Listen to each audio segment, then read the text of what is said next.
The lease was $1,450 a month. Small place, 2 rooms, nothing fancy. But it was mine.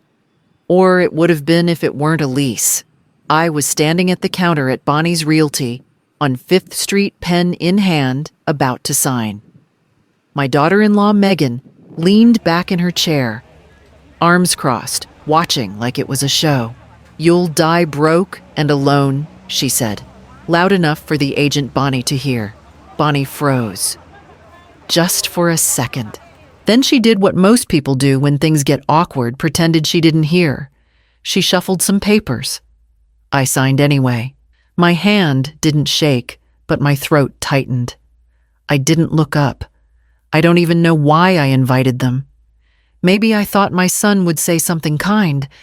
Instead, he just stood beside her, staring at the floor. I looked at him for a beat too long. He wouldn't meet my eyes. Bonnie tried to smile. "You'll be settled by next week, Ms. Hartwell." Megan snorted. "Sure, if the power doesn't get cut off." I didn't respond. But in my head, one thought wouldn't stop spinning. If this is family, why does it feel like a performance? Why humiliate someone who invited you into the room? Later in the car, I said nothing. My son, Ryan, finally muttered, "You know, she jokes too far sometimes." I asked him if it was your money on that lease, would it still be funny? I dropped them off at the corner of 4th. Didn't even pull up to the curb. She slammed the door. He didn't say goodbye. That night, I sat on the floor of the rental, still full of boxes. I didn't open them. I just stared at the one marked kitchen. There was a mug inside my husband's old one from 1982. I thought about how far I'd come just to end up renting again. And I hated that I still wanted them to be proud. Bonnie had slipped me a note earlier, said her cousin worked in estate sales. I found it in my coat pocket that night, and I didn't throw it away. The key tag said, Unit 3B, Pine Hollow Apartments. Issued May 12th, 11:43 a.m. I kept turning it in my hand while we stood outside the building. Ryan didn't say much. Megan was already scrolling on her phone, probably telling her mother how tragic the place looked. My son stayed quiet, eyes fixed on the sidewalk like the cracks were more interesting than his own mother's face. I handed him the receipt from U-Haul. I got the small truck. $39.95 plus mileage. I'll return it before noon tomorrow. He nodded. Still no eye contact. You don't have to stay, I added. And he didn't. Megan mumbled something about dinner reservations and tugged his arm. They left. I stood there for a moment, alone, key tag in one hand, the receipt folded in the other. Then I carried the first box upstairs myself. Bathroom stuff.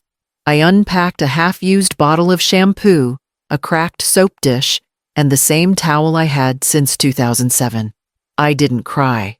I just felt smaller. That evening, my cousin Diane stopped by.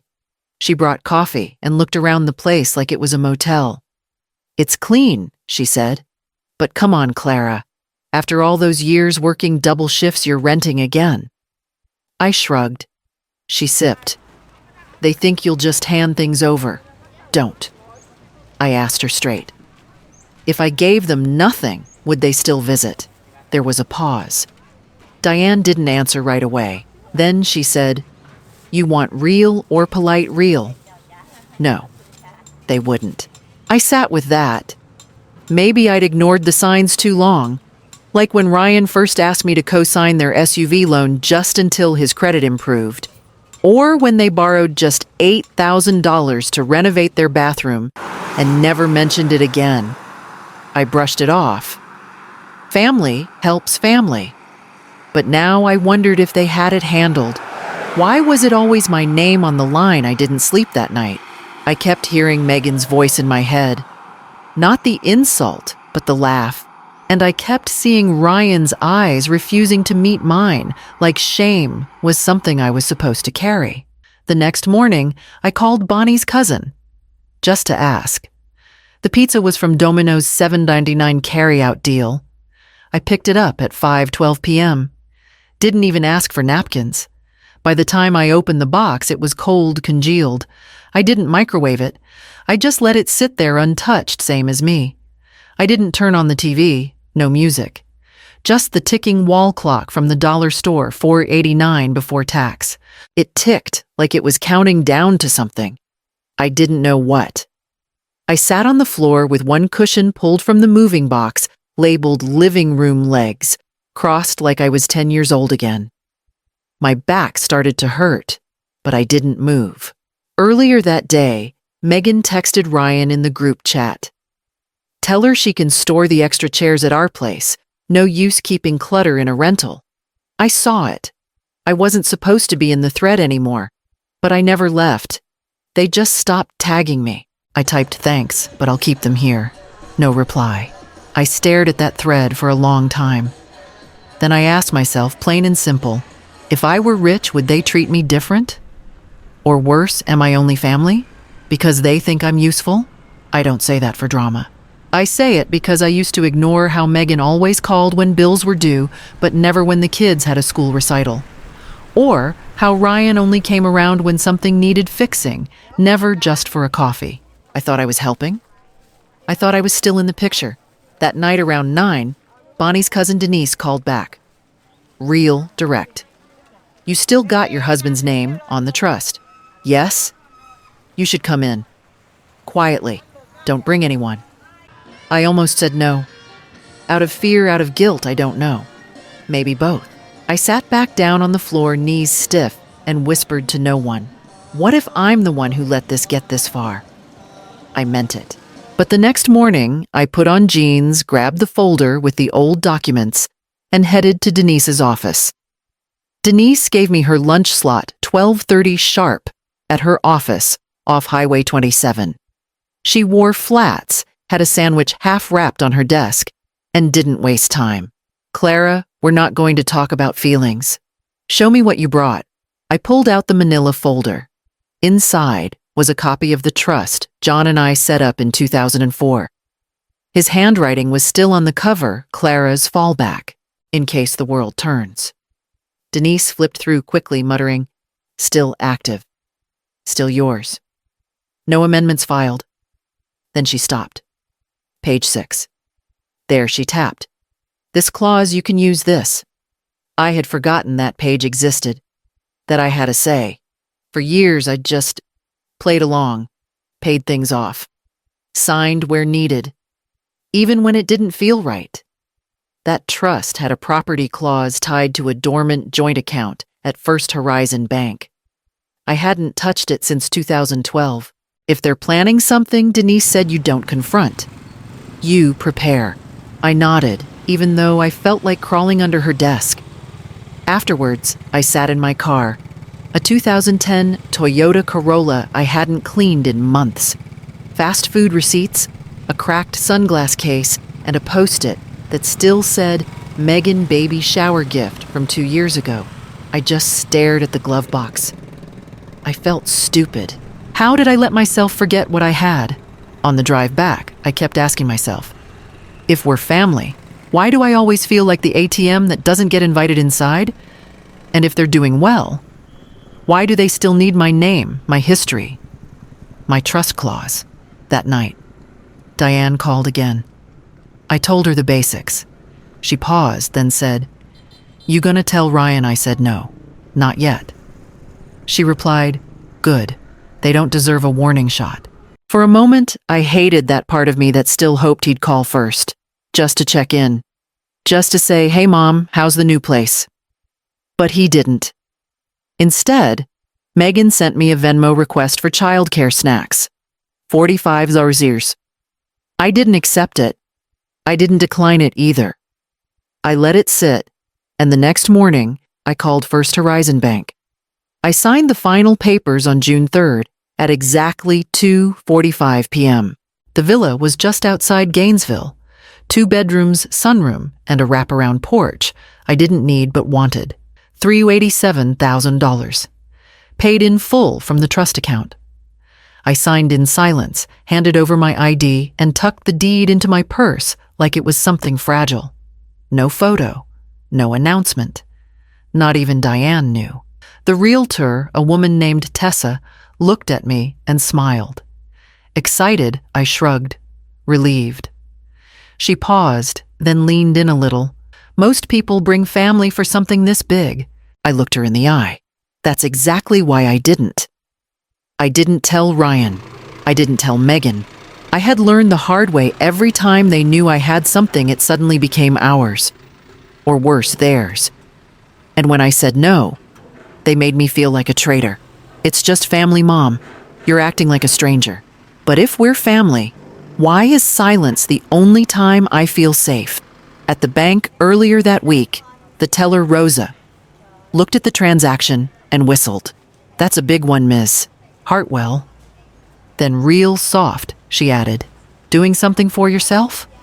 I nodded. She smiled. About damn time. But I won't lie, when I got back to my rental that night, keys in one hand and deed in the other, I sat down at the kitchen counter and cried. I cried because I hadn't shared it with anyone. I cried because I didn't want to. And because that used to feel like loneliness, now it felt like safety. And that hurt in a different way. You ever realize the reason you didn't call your kid with good news is because you're scared they'll twist it?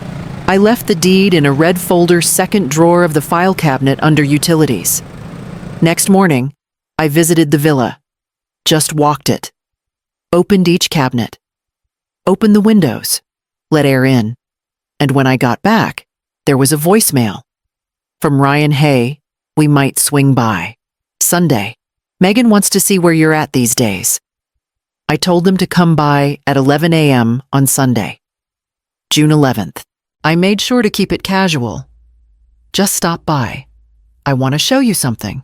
No big reveal, no ribbon. Just coffee on the new kitchen counter. I had 2 ceramic mugs from Target, still had the price stickers underneath.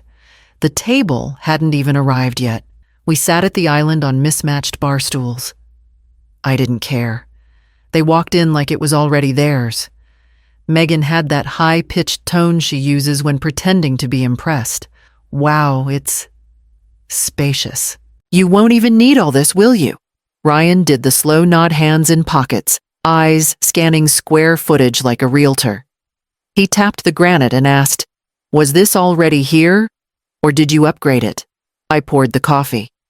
Didn't answer. Just watched them. They didn't ask how I bought it, or why, or even if I was okay. Megan wandered down the hallway and peeked into the guest room, then turned back and said, "This would be perfect for the boys. That walk-in closet could fit all their stuff." She didn't ask. She placed them here, like she was arranging furniture. I looked at Ryan. "If you two are doing well, why do you keep circling what I have?" He shrugged. "We're family, Mom. We should all benefit." "Then why do your sentences always start with what I owe?" That quieted him, but just for a second. Then he looked at the coffee and said, "We could do weekends here. Give the boys some outdoor time. Megan's mom would love this too." That's when I realized they already had a plan. They just hadn't asked because they didn't think they needed to. Later, Diane called. I told her what happened. She said, "You invited them in and they started measuring the drapes." I said, "Exactly." What I didn't tell her, part of me had hoped for one thing, just one like, "You did this yourself," or maybe "I'm proud of you." But all I got was a list of what could be theirs. So I smiled and opened the drawer where the deed sat. It was Tuesday, June 13th, 4:40 p.m. Ryan stopped by again, this time alone.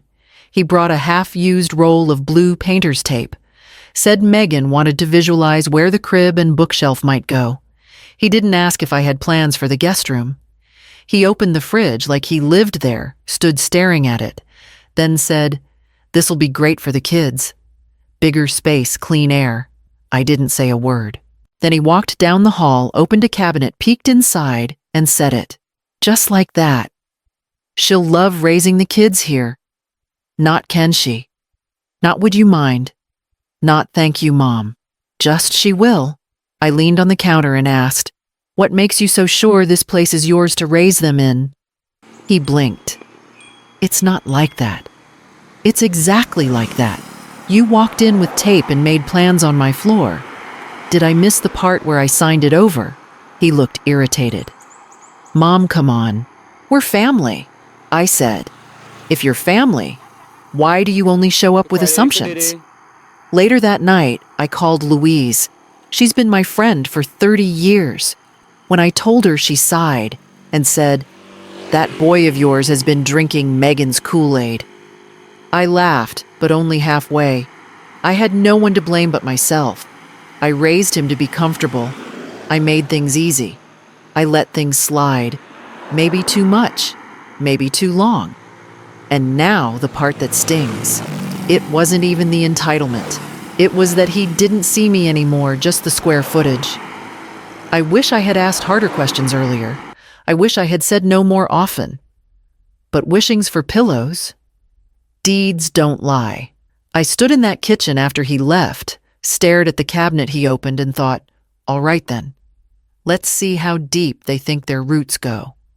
Saturday, July 8th, 11:20 a.m. Megan brought the kids.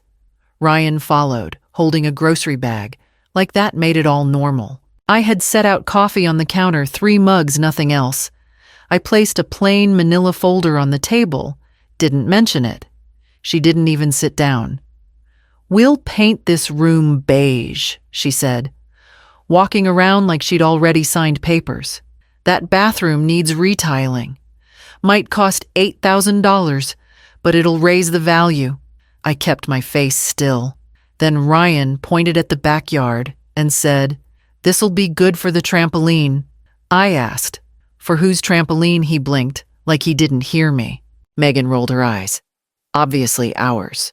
I sat down, took out the deed, opened to the page with my name big, bold, printed clear. They stopped moving. "You didn't," Ryan started.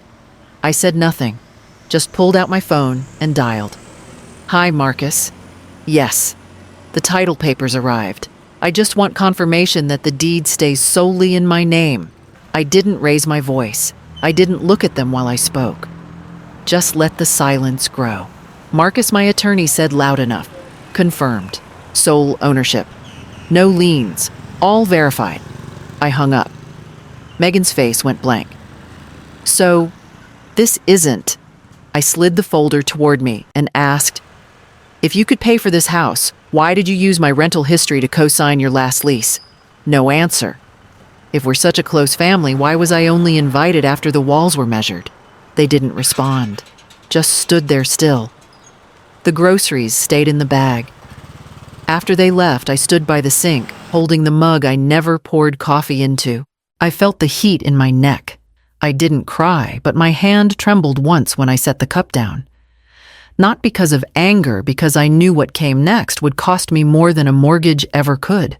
The front door clicked shut at 12:43 p.m. I know the time because I checked the Nest app later that night twice. No one said goodbye. No hug, no fake smile. Just the sound of a plastic grocery bag rustling a shoe-scuffing tile, then the latch catching. I didn't move right away. My hand was still resting on the deed folder. The coffee mugs were untouched. The house for a moment felt too big again, like it did when I first signed the papers. I thought winning would feel louder, maybe a little smug, but it didn't.